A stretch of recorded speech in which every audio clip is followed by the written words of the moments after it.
আরে জিনিস কি তো জবরদস্ত জিনিস বাপিদা দেখতে পাচ্ছি। হ্যাঁ এখন নড়ছে, জাদু। ঠিক আছে জাদু। কাটো। দেখুন বন্ধুরা, আজকে রবিবারের সকালে বাপিদার দোকানে এসেছি। মাংসের কোয়ালিটি দেখুন, একদম জবরদস্ত কিন্তু। এই যে নারকেল, নারকেল নারকেল, এই নারকেল এক পিস খেলে বয়স কমে যাবে। কমবে না? এই যে রসগোল্লা, হ্যাঁ, একদম রসগোল্লা রসগোল্লা সলিড মাল একদম। এবার কি দেবো? হ্যালো, কাটো কাটো।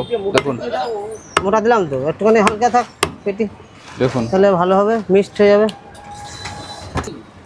দেখে দাও, এই ক্যাডবেরি কালার, ক্যাডবেরি কাটো কাটো কাটো। কালারটা দেখো কি সুন্দর কালার, দারুন কালার, দারুন হেভি হেভি। এক পিস খেলে দিন। কাটো বাপিদা। এই তো কাটছি, দারুন মাংস। একদম চকলেট কালার, চকলেট। কালার কি এর? ছোট ঠিক ছোট আছে, করে কাটো ওকে। একদম। এর থেকে ছোট করলে আর খুঁজে পাওয়া যাবে না, গলে যাবে। বাহ, দারুন মাংস। ও, এর সঙ্গে একটু দেবো একদম বেড়া বেড়া চাপ চাপ, বাহ, এত সুন্দর হয়ে যাবে মাংস। কাটো কাটো কাটো। এই চলে দেখো গেল বন্ধুরা, একদম। বাপিদা কিন্তু সুন্দর করে কাটিং করে এত দিচ্ছে। দাগার পিস, দাগা। মাংসের কালার কিন্তু দুর্দান্ত কালার। এত দিল খুশ হয়ে যাবে।